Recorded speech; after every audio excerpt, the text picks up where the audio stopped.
El barril de Amontillado. Edgar Allan Poe.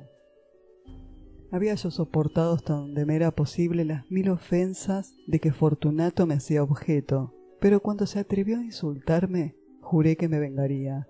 Vosotros, sin embargo, que conocéis harto bien mi alma, no pensaréis que profería amenaza alguna. Me vengaría a la larga.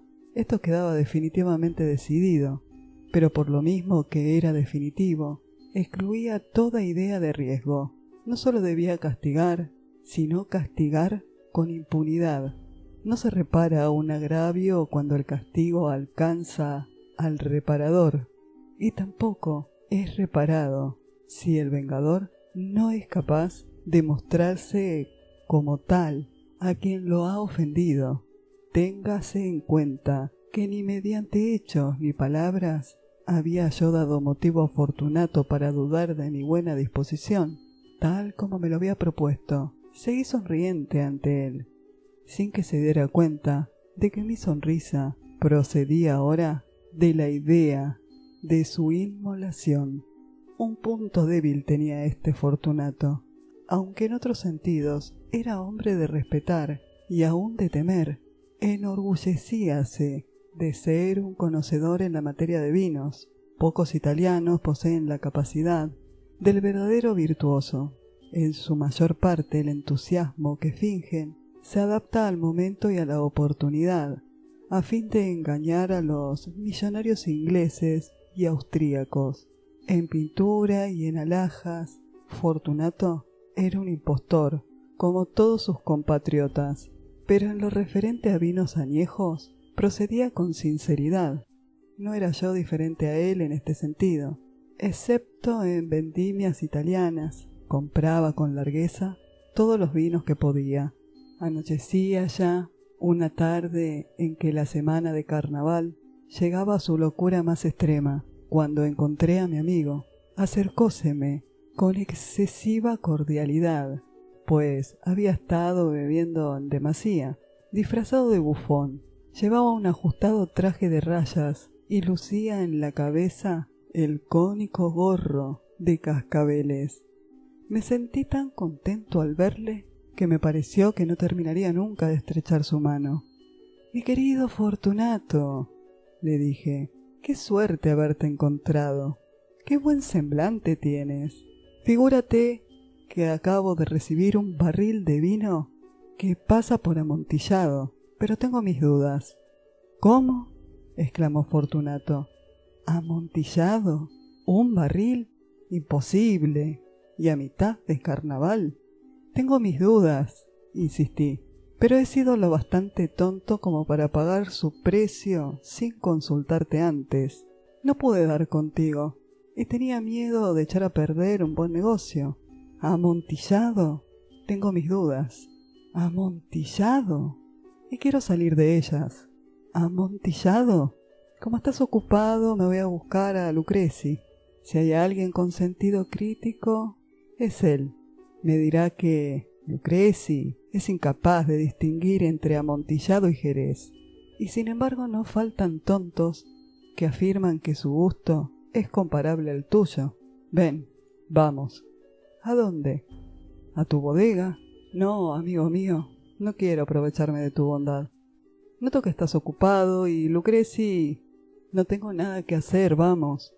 «No, amigo mío, no se trata de tus ocupaciones, pero veo que tienes un fuerte catarro. Las criptas son terriblemente húmedas y están cubiertas de salitre. Vamos, vamos lo mismo. Este catarro no es nada». «¿Amontillado? Te has dejado engañar. En cuanto a Lucreci, es incapaz de distinguir entre Jerez y Amontillado». Mientras decía esto, Fortunato me tomó del brazo. Yo me puse un antifaz de seda negra y, ciñéndome una rouclou, dejé que me llevara apresuradamente a mi palacio. No encontramos sirvientes en mi morada. Habíanse escapado para festejar alegremente el carnaval. Como les había dicho que no volvería hasta la mañana siguiente, dándoles órdenes expresas de no moverse de la casa, estaba bien seguro de que todos ellos se habían marchado de inmediato apenas les hube vuelto a la espalda, saqué 2 antorchas de sus anillas y entregándole una a Fortunato, le conduje a través de múltiples habitaciones hasta la arcada que daba acceso a las criptas. Descendimos una larga escalera de caracol, mientras yo recomendaba a mi amigo que bajara con precaución. Llegábamos por fin al fondo y pisamos juntos el húmedo suelo de las catacumbas de los Montresor. Mi amigo caminaba tambaleándose, y al moverse tintinearon los cascabeles de su gorro. «El tonel, el barril», dijo. «Está más adelante», contesté, «pero observa las blancas telarañas que brillan en las paredes de esta caverna». Se volvió hacia mí y me miró en los ojos con veladas pupilas que destilaban el flujo de su embriaguez. «¿Salitre?», preguntó después de un momento. «Salitre», repuse. «¿Desde cuándo tienes esa tos?» El violento acceso impidió a mi pobre amigo contestarme durante varios minutos. «No es nada», dijo por fin. «Vamos», declaré con decisión. «Volvamos. Tu salud es preciosa. Eres rico, respetado, admirado, querido. Eres feliz, como en un tiempo lo fui yo. Tu desaparición sería lamentada, cosa que no ocurriría en mi caso. Volvamos, pues. De lo contrario, te enfermarás, y no quiero tener esa responsabilidad. Además está Lucreci que...» «Basta», dijo Fortunato. «Esta tos no es nada. No me matará. No voy a morir de un acceso de tos». «Ciertamente que no», repuse. «No quería alarmarte innecesariamente. Un trago de este Medoc nos protegerá de la humedad». Rompí el cuello de una botella que había extraído de una larga hilera de la misma clase, colocada en el suelo. «Bebe», agregué, presentándole el vino. Mirándome de soslayo, alzó la botella hasta sus labios. Detúvose y me hizo un gesto familiar, mientras tintineaban sus cascabeles. «Brindo», dijo, «por los enterrados que reposan en torno de nosotros». «Y yo brindo porque tengas una larga vida». Otra vez me tomó del brazo y seguimos adelante. «Estas criptas son enormes», observó Fortunato. «Los Montrexó», repliqué, «fueron una distinguida y numerosa familia».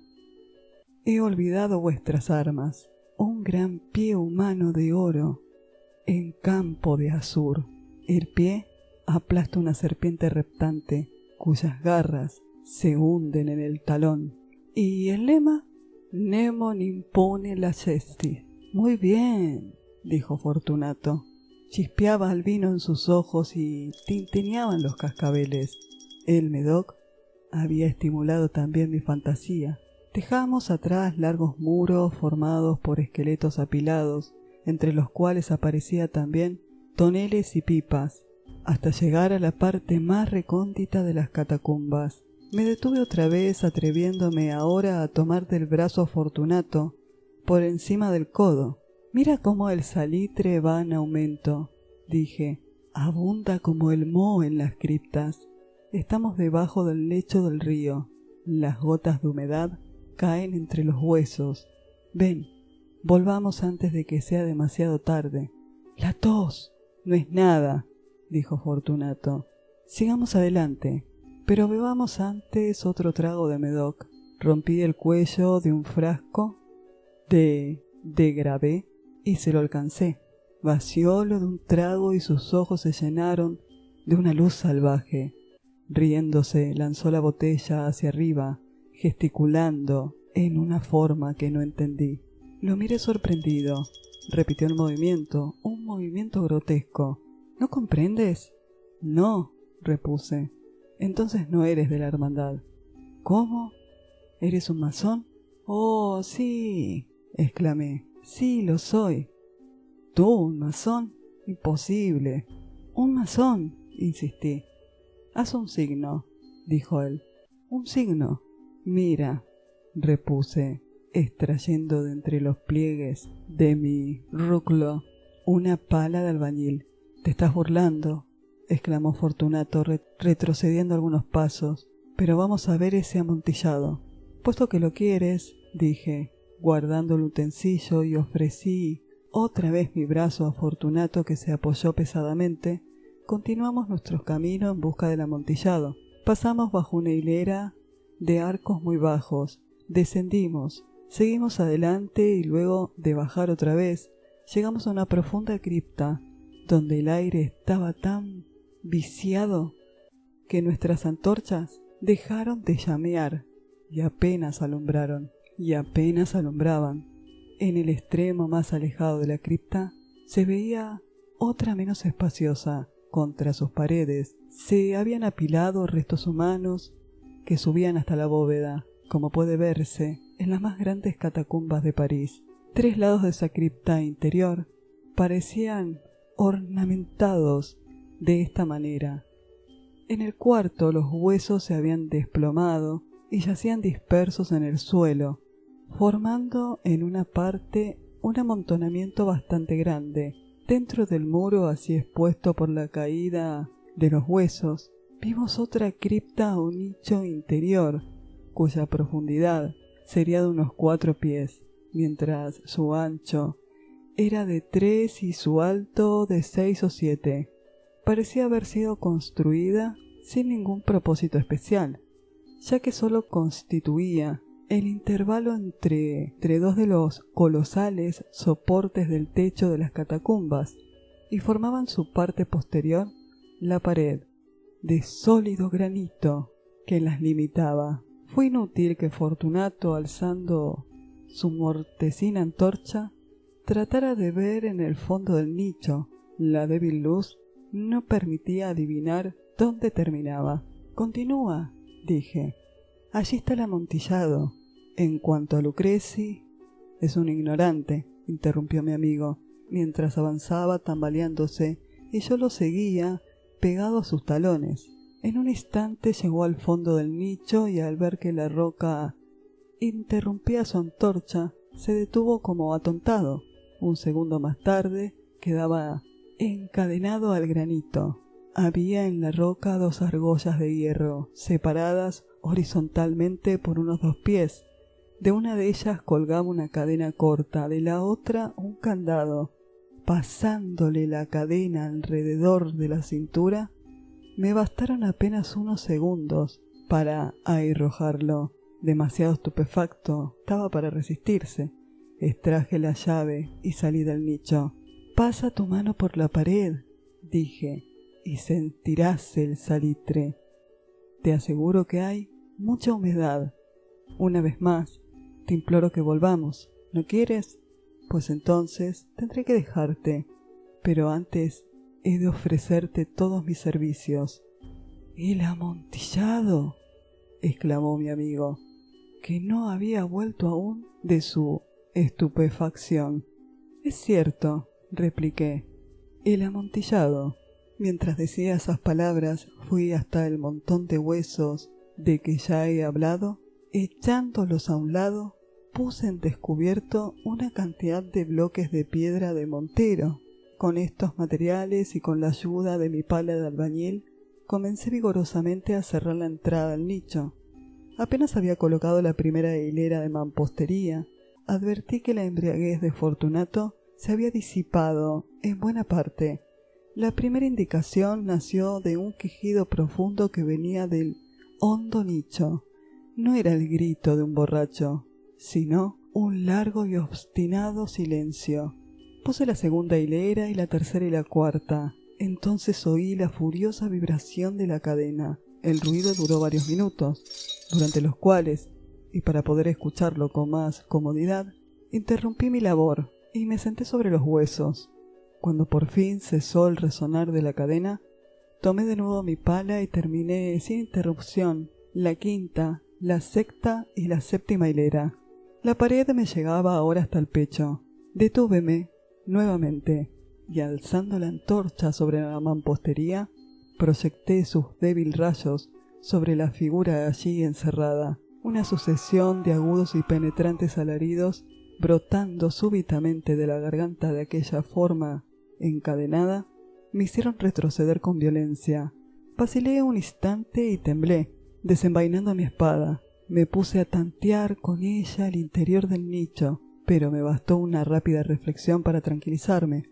Apoyé la mano sobre la sólida muralla de la catacumba y me sentí satisfecho. Volví a acercarme al nicho y contesté con mis alaridos a aquel que clamaba. Fui su eco, lo ayudé, lo sobrepujé, en volumen y en fuerza. Y así lo hice, y sus gritos acabaron por cesar. Ya era medianoche y mi tarea llegaba a su término. Había contemplado la octava y la novena y la 10ª hilera. Terminé una parte de la 11ª y última.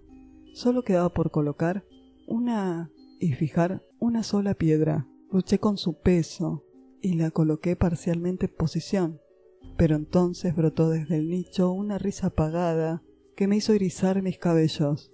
La sucedió una voz lamentable, en la que me costó reconocer la del noble Fortunato. ¡Ja, ja, ja! Una excelente broma, por cierto. Una excelente broma. ¿Cómo vamos a reírnos en el palacio? ¡Ja, ja! Mientras bebamos. ¡Ja, ja! El amontillado, dije. ¡Ja, ja! Sí, el amontillado. Pero ¿no se está haciendo tarde? ¿No nos estarán esperando en el palacio? Mi esposa y los demás. Vamos. Sí, dije, volvamos. Por amor de Dios, Montresor. Sí, dije, por el amor de Dios. Esperé en vano la respuesta a mis palabras. Me impacienté y llamé en voz alta. ¿Fortunato? Silencio. Llamé otra vez. ¡Fortunato! No hubo respuesta. Pasé una antorcha por la abertura y la dejé caer dentro. Solo me fue devuelto un tintinear de cascabeles. Sentí que una náusea me envolvía. Su causa era la humedad de las catacumbas. Me apresuré a terminar mi trabajo. Puse la última piedra en su sitio y la fijé con el mortero contra la nueva mampostería. Volví a avanzar la antigua pila de huesos. Durante medio siglo, ningún mortal los ha perturbado. Descansa en paz. El barril de amontillado. Edgar Allan Poe.